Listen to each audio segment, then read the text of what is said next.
ఓం శ్రీ గురుభ్యో నమః. హరి ఓం.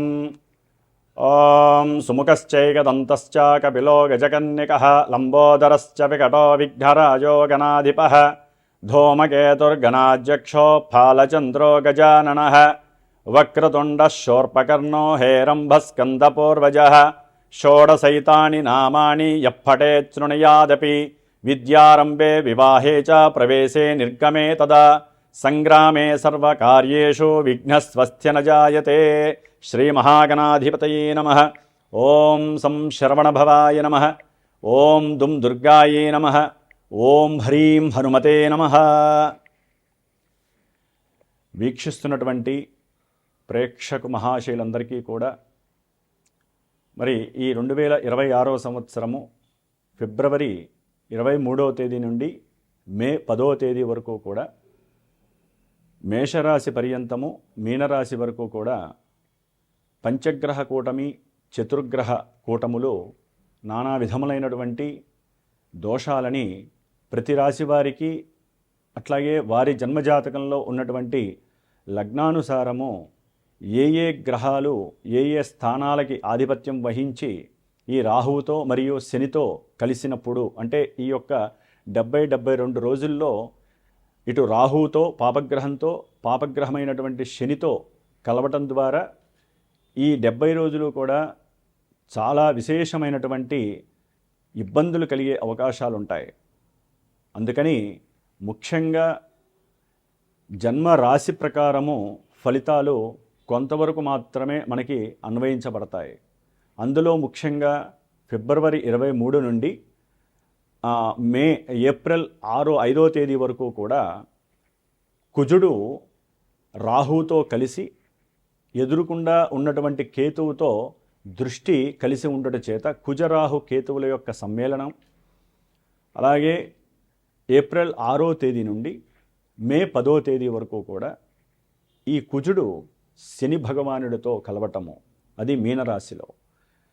ఈ యొక్క కుజరాహువుల యొక్క కేతువు యొక్క సమ్మేళనం కాలసర్ప యోగ దోషాలని, అట్లాగే వారి యొక్క జన్మజాతకాలలో ఏదైనా కుజదోషాలు కానీ సర్పదోషాలు కానీ పితృదోషాలు కానీ, అట్లాగే వారికి నడుస్తున్నటువంటి దశల్లో ఏదైనా కుజ మహర్దశో రాహు మహర్దశో కేతు మహర్దశలో అంతర్దశలో శనికి సంబంధించినటువంటి మహర్దశలు కానివ్వండి, అట్లాగే ఏలినాటి అష్టమ అర్ధాష్టమ కంటక వేద శనిగ్రహ దోషాలు కానివ్వండి, జన్మజాతకాలలో కుజుడు రాహు కలిసి ఉన్న, అట్లాగే కుజుడు శని కలిసి ఉన్న, కుజశుక్రులు కలిసి ఉన్న, రాహుశుక్రులు కలిసి ఉన్న, ఇట్లా మల్టిపుల్గా వారి యొక్క జన్మజాతకాలలో లగ్నాతో ఉన్నటువంటి స్థానాధిపత్యం పరంగా రకరకాల వైబ్రేషన్స్ అన్నీ కూడా వారి యొక్క జన్మ నక్షత్రానుసారము జన్మ రాశి ప్రకారము ఇప్పుడు ప్రెజెంట్ గోచారంలో ఈ 70 రోజులు కూడా ఆ ఇచ్చేటటువంటి శుభ ఫలితాలు ఒక రకంగా ఉంటాయి. జాతకంలో కొంతమందికి వివాహ ఆలస్యాలు, లేకపోతే వివాహం అయిన తర్వాత ఎన్నో రకాలైనటువంటి కుటుంబ సమస్యలతో విడాకులు అవ్వటము, అట్లాగే సంతాన ప్రతిబంధక దోషాలు, గర్భ విచ్ఛిన్న దోషాలు, 1-4 సార్లు గర్భము విచ్ఛిన్నమవుతూ మానసికంగా ఇబ్బంది పడేటటువంటి వారు, అట్లాగే మనసు చంచలంగా ఉంటూ అసలు వారేం చేస్తున్నారో వారికే తెలియనటువంటి సందర్భానుచితంగా ఉండేటటువంటి ఎన్నో ఇబ్బందులకరమైనటువంటి పరిస్థితులు కానివ్వండి, అట్లాగే ఎప్పుడు చూసినా సరే వాహనాలకు సంబంధించినటువంటి దోషాలు, అది ప్రయాణాలలో ఆటంకాలు కావచ్చు, లేకపోతే 1-4 సార్లు వాయిదాలు పడవచ్చు ముఖ్యమైనటువంటి పనుల యందు, లేకపోతే ప్రయాణాలలో ఎప్పుడూ ప్రమాదాలు జరుగుతూ వారికి ఉన్నటువంటి 2 వీలర్ కావచ్చు 4 వీలర్ కావచ్చు ఎప్పుడూ కూడా ఆ యొక్క రిపేర్లు చేస్తూ వారి యొక్క ధనమంతా ఖర్చు అవుతున్నటువంటి వారు, అట్లాగే అన్నదమ్ములతో విపరీతమైనటువంటి అంటే కుటుంబంలో అన్నదమ్ముల అక్క చెల్లెల యొక్క సంబంధాలు చాలా గొప్పవి, మరి వారి మధ్య సరైనటువంటి అనుబంధాలు లేకపోవటము, ముఖ్యంగా ఉన్నతమైనటువంటి ఉద్యోగాలు చేసేవాళ్ళు కానీ రాజకీయ వ్యవస్థలో ఉండేటటువంటి ఉద్యోగులు కానీ నాయకులు కానీ ఎవరైనా సరే, మిలిటరీ వ్యవస్థలో కానీ పోలీస్ వ్యవస్థకి సంబంధించిన రంగంలో ఎవరైనా సరే వృత్తి వ్యాపారాలు చేసేవాళ్ళు కానీ, బార్బర్ షాపుల్లో ఉండేటటువంటి వాళ్ళు ఓనర్స్ కావచ్చు పనిచేసేవాళ్ళు కానీ, అట్లాగే కషాయ పని చేసేవాళ్ళు, కుమ్మరి పని చేసేవాళ్ళు, శస్త్రచికిత్సలు చేసేటటువంటి డాక్టర్లు, అనస్థీషియా ఇచ్చేటటువంటి అనస్థీషియా ఇచ్చేటటువంటి డాక్టర్లు కానివ్వండి, అట్లాగే పెద్ద పెద్ద బిజినెస్ మెన్స్, పారిశ్రామికవేత్తలు కానివ్వండి, వీళ్ళందరికీ కోర్టుకు సంబంధించినటువంటి సమస్యలు ఒక పట్టాన ఎడతెరిపి లేకుండా వారి యొక్క జన్మజాతకంలో జరుగుతున్నటువంటి పరిస్థితులను బట్టి ఎన్నో ఎదుర్కొంటూ ఉంటారు. వారికి ఉన్నటువంటి డబ్బంతా కూడా లాయర్లకో, కోర్టులకో, పోలీసులకో దారపోసేటటువంటి పరిస్థితి చాలామందికి ఉంటోంది. నాకున్నటువంటి అనుభవరీత్యా ఎంతోమంది ఫోన్ చేస్తూ ఉంటారు, చెప్తూ ఉంటారు. కాబట్టి అట్లాగే సంతానం పుట్టి కూడా వారు మానసికంగా ఎదగలేనటువంటి వాళ్ళు, అట్లాగే అగ్ని ప్రమాదాలు, ఊరికనే ఆ ఇళ్లలో దొంగతనాలు కావచ్చు, వాళ్ళ బంగారాలు పోవచ్చు, లేకపోతే వారికి సంబంధించినటువంటి వ్యాపార దోపిడీ జరగచ్చు, వ్యాపారాల్లో మోసాలు జరిగేటటువంటి వాళ్ళు, వ్యాపారానికి సంబంధించి ఎప్పుడు అటువాళ్ళు ఇటువాళ్ళు చుట్టుపక్కల వాళ్ళు ఏడ్చేటటువంటి వాళ్ళు. ఎందుకంటే ఇప్పుడు నడుస్తున్నటువంటి పంచగ్రహ కూటమి రాహు శనుల యొక్క యుతి కుజుడితో సంబంధంగా ఉంది. కాబట్టి చాలా చాలా మల్టిపుల్గా ఎవరి జాతకానుసారం సరిగ్గా లేకపోతే, జాతకంలో దశలు అంతర్దశలు కుజుడు ఇందాక చెప్పినట్టుగా కనుక జరుగుతున్నట్లయితే గోచారంలో రూల్స్ వేరుంటాయి. జాతకంలో ఉన్నటువంటి సిచ్యువేషన్స్ మహమ్మారి పరిస్థితులను కలుగజేస్తాయి. ఎన్నో రకాలైనటువంటి విపరీత అనారోగ్య, దీర్ఘకాలిక అనారోగ్య సమస్యల పరంగా అనుకోకుండానే ఆపరేషన్స్కి వెళ్ళే పరిస్థితులు ఉంటాయి. ఒక్కోసారి ఆపరేషన్స్లో వికటించి ప్రాణాలు పోయే పరిస్థితులు ఉంటాయి. కొంతమందికి జాతకాలలో ప్రేమ విఫలం జరిగి ఇంట్లో వాళ్ళు ఒప్పుకోక వారిలో విపరీత ఆలోచనలు కలిగి ఆత్మహత్య ప్రయత్నాలు చేసుకోవటము, లేకపోతే ఒకానొకప్పుడు ఆత్మహత్యలు చేసుకున్నటువంటి వారి యొక్క ఆత్మ శాంతించక వారి కుటుంబంలో ఎప్పుడూ ఏదో ఒక అలజడి కలుగుతూ ఉండటము. ధనస్సు రాశి వారికి ఫిబ్రవరి 23వ తేదీ నుండి కూడా కుజగ్రహము కుంభరాశిలోకి ప్రవేశించటము, ఇప్పటికే 3వ స్థానంలో ఉన్నటువంటి రాహువు, బుధుడు, శుక్రుడు, రవి, ఈ 4 గ్రహాలు చతుర్గ్రహ కూటమిగా కాస్త ఈ కుజుడు ఎప్పుడైతే ప్రవేశించాడో అప్పటి నుంచి పంచగ్రహ కూటమి వీరికి చాలా విశేషమైనటువంటి ధైర్యంతో పాటుగా సాహసోపేతమైనటువంటి నిర్ణయాలు తీసుకోవటము, విశేషముగా ఏదైనా గృహ ఆస్తులు కానీ వాహనాలు కానీ అమ్మేటటువంటి ప్రయత్నంలో విశేషమైనటువంటి సౌలభ్యకరమైనటువంటి లాభాదులు వీరికి కలగటము, ఉద్యోగంలో వీరు చేసిన ప్రయత్నం ప్రతిదీ సఫలీకృతం కావటం, భాగస్వాముల మధ్య మంచి సమాయుక్తమైనటువంటి సమాలోచనలు కలిగి భవిష్యత్ ప్రణాళికలకి సంబంధించినటువంటి విషయ పరిజ్ఞానంతో వీరు ముందుకు వెళ్ళగలగటం, ఎక్కడలేని శక్తి వీరికి రోగనిరోధ శక్తితో పాటుగా మంచి యాటిట్యూడ్స్, యాంబిషన్స్తో కూడినటువంటి ప్రయాణం, అంటే మానసిక ప్రయాణం ముందుకు కదులుతూ ఉండటం గోచరిస్తూ ఉంటుంది. ఏదో తెలియని జీవితంలో ఏదో మనం సాధిస్తున్నాము, జీవితంలో మనకంటూ ఏదో ఒక యోగం లభిస్తోంది అనేటటువంటి యోగం మార్చి 2 వరకు వీరికి కలుగుతోంది. ఈ యొక్క ధనుస్సు రాశి వారికి పంచగ్రహ కూటమి అద్భుతంగా ఉంది అని చెప్పుకోవచ్చు. తండ్రి యొక్క ఆలోచనలు షేర్ చేసుకొని మీరు కూడా వృద్ధిలోకి వచ్చే అవకాశాలు కలుగుతున్నాయి. వ్యాపార భాగస్వాములు లేకపోతే వృత్తి ఉద్యోగాదుల్లో విశేషమైనటువంటి సౌలభ్యకరమైనటువంటి పరిస్థితి, సంతానం ఎవరైనా సరే వారి ద్వారా వీరికి కాస్త సహాయ సహకారాలు లభించటం, సంతానానికి మీరేదైనా సహకారం అందించటం, ఇట్లా మల్టిపుల్గా విశేషమైనటువంటి సౌకర్యాలు మీకు కలుగుతున్నాయి.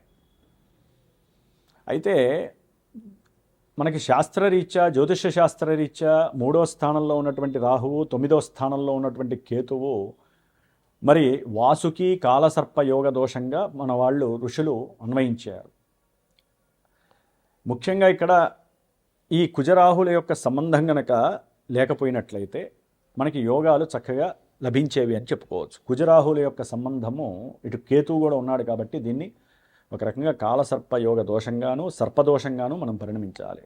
అంటే ఎవరికైనా జన్మజాతకంలో కుజదోషాలున్నా సర్పదోషాలున్నా అవన్నీ ఇక్కడ ఎలా వస్తాయంటే అన్నదమ్ముల మధ్య విపరీతమైనటువంటి రాపిడి జరుగుతుంది. అంటే సంఘర్షణ, సంఘటితమైనటువంటి విషయాల యందు ఆలోచనలు నశించి ఒకరికి ఒకరు కాస్త ప్రతికూలంగా మాట్లాడుకునే పరిస్థితులు కలుగుతాయి.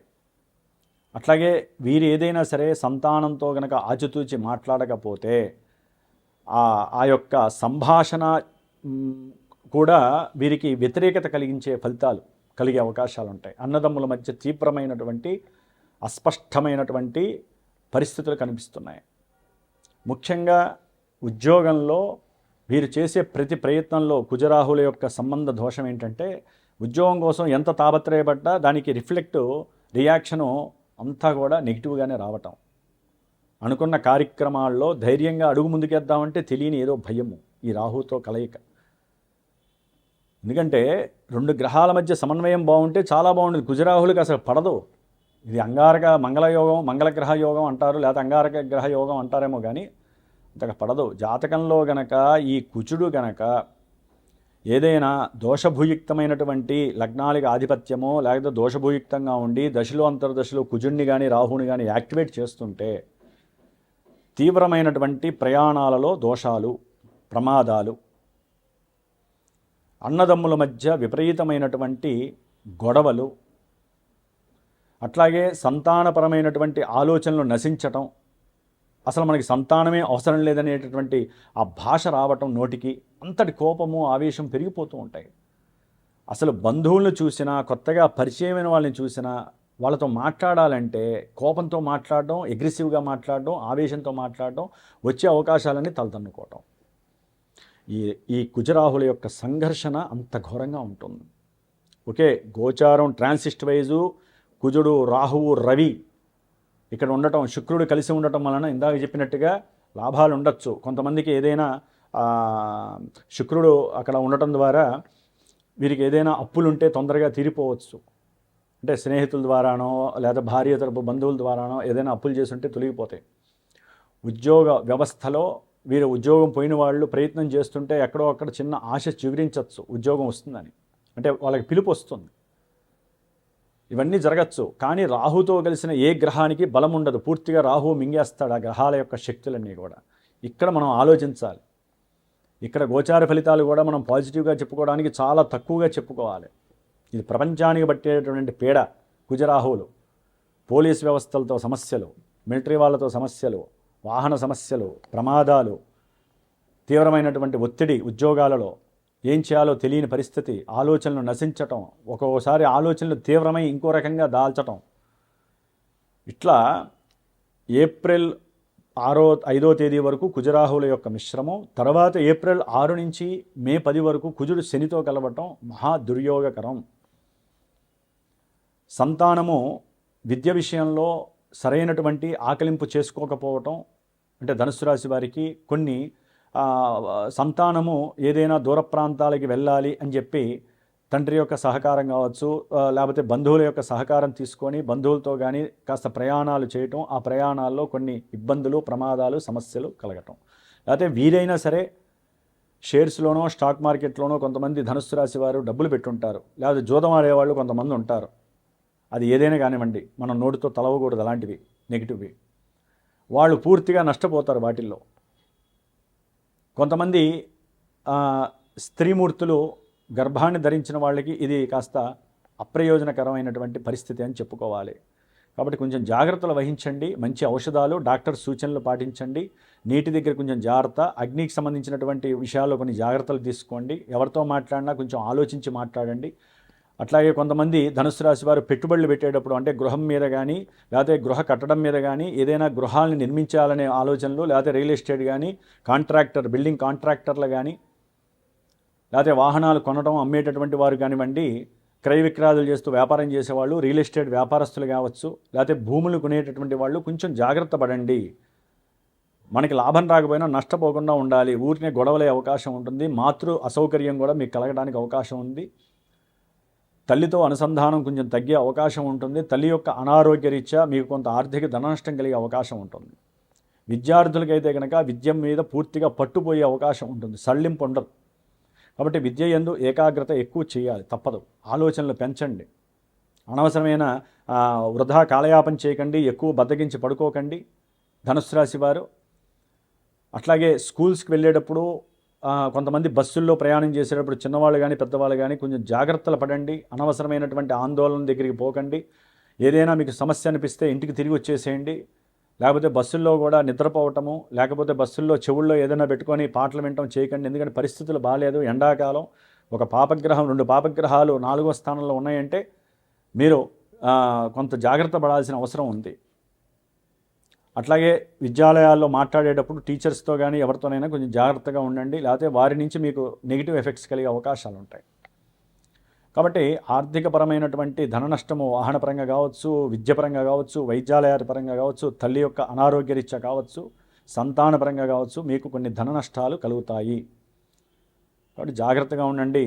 ఏప్రిల్ 6 నుంచి మే 10 వరకు కూడా మరి మా పీఠంలో ఈ యొక్క దోష పరిహారార్థమై ఇందాక సుబ్రహ్మణ్యేశ్వరుడు, ఇప్పుడు హనుమంతుడికి సంబంధించినటువంటి హనుమాన్ చాలీసుతో పాటుగా ముఖ్యంగా మంజు సూక్త జపపారాయణం, కుజశనులకి సంబంధించినటువంటి జపము ఆ సమయంలో జరుపుతూ ఏప్రిల్ 17వ తేదీ అమావాస్య రోజున విశేషముగా నవగ్రహ నక్షత్ర మృత్యుంజయ హోమంతో పాటుగా హనుమత్ సంబంధించినటువంటి పవన సూక్త సహితముగా హనుమత్ పాశుపత రుద్రహోమం జరపబడుతోంది.